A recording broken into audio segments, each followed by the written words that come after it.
Nah, jadi yang perlu kita lakukan sekarang ini adalah tingkatkan keimanan. Sehingga pantas kalau Nabi kita Muhammad SAW bersabda, innal mu'mina la yakhaf. Orang mukmin nggak pernah takut. Nggak pernah takut dengan gejolak. Nggak pernah takut kepada kemiskinan. Nggak pernah takut sampai kurang uangnya. Akhirnya kita takut. Coba lihat sekarang ini. Apa bedanya orang sekarang dengan orang yang sekitar 50 tahun yang lalu? Orang sekarang ini uangnya lebih banyak daripada 50 tahun yang lalu. Tapi kita bedakan, penelitian sudah membuktikan bahwasanya orang sekarang yang membangun masjid sendirian, jarang. Jarang orang bangun masjid sendirian, jarang. Dulu banyak orang bangun masjid sendirian. Sekarang harus patungan. Orang dulu sendirian, tidak mau dibantu, tidak mau. Karena berkah, hartanya berkah.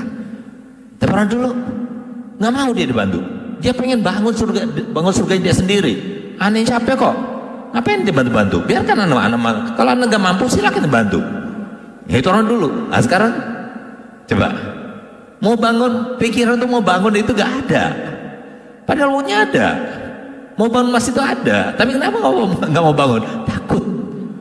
Kalau saya keluarkan uang saya ini 1 miliar 100 juta. Kalau saya bangun masjid kan berkurang, nggak keluar 1 miliar lagi namanya. Sampai segitunya. Kenapa begitu? Iman. Lain lagi takut sama istrinya. Itu kan takut namanya. Nah itu kaitannya sama iman. Nah jadi yang masalah itu sekarang ini adalah iman. Iman itu masalahnya gitu.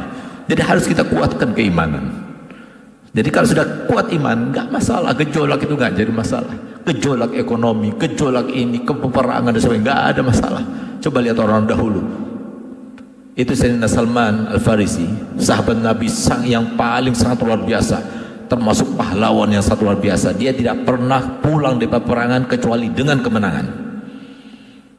Sampai dia itu meninggal dalam keadaan di atas kasur, dalam keadaan menangis beliau. Kenapa? Kenapa aku meninggal di atas kasur? Aku berharap meninggalnya itu di peperangan. Tapi aku meninggal di atas kasur. Aku berharap, berangan-angan meninggalnya di dalam peperangan. Tapi aku meninggal di atas kasur. Gitu. Nah itu beliau seumur hidupnya nggak mau rumahnya itu ditambah dari rumah yang dibangun ketika di zamannya Nabi SAW masih dalam keadaan hidup. Coba lihat. Padahal setelah Nabi SAW meninggal masih lama puluhan tahun di hidup. Masih ada Khalifah Sayyidina Abu Bakar, ada Khalifah Sayyidina Umar, ada Khalifah Sayyidina Utsman, ada Khalifah Sayyidina Ali. Apalagi Khalifah Sayyidina Ali, kawan karibnya bisa jadi sugih luar biasa, diangkat jadi amirnya dan sebagainya. Tapi dia nggak mau kekayaan, nggak mau. Kenapa? Saking takutnya. Apa itu takutnya? Satu takutnya, kalau itu bertambah kekayaannya, takut itu akan mengurangi nasibnya dan bagiannya daripada kedekatannya dari Nabi Muhammad SAW. Kenapa demikian? Karena iman. Itu iman. Jadi orang kalau sudah iman dia nggak takut. Jadi rezeki itu nggak mana-mana, dunia itu nggak mana-mana, nggak jadi momo. Sekarang kan takut. Wah, ada orang punya rezeki, oh itu nggak zuhud.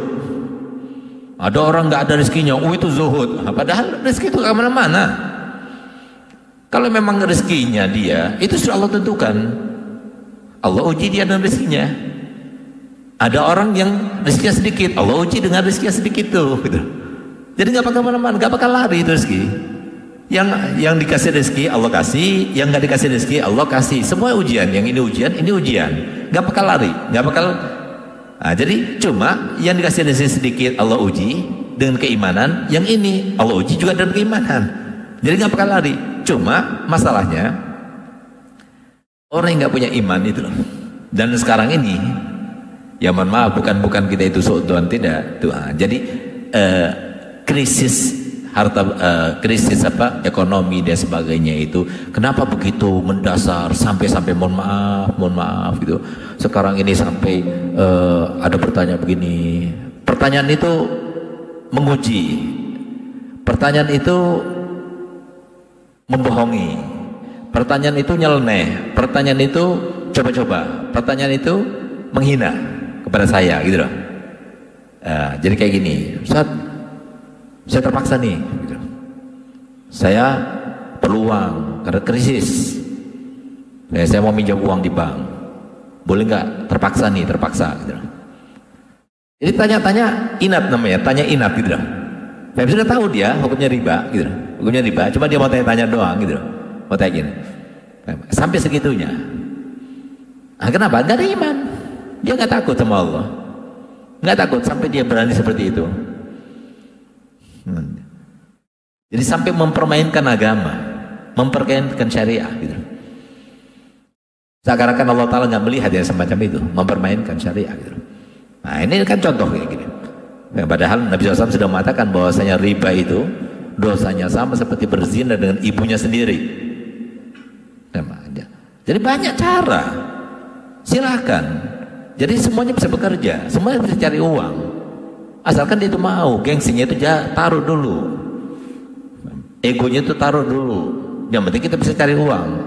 Maksud daripada menyambung hidup itu apa? Makan kan? Nah, kalau maksudnya untuk makan, bisa kita cari uang. Nah, cuma kita kan tidak mau. Saya nggak mau kalau kerja seperti itu. Ah, itu masalah itu. Nah, jadi kalau sudah kerja semacam itu, susah ya semacam itu. Kita apa adanya. Nabi Muhammad kerjanya apa?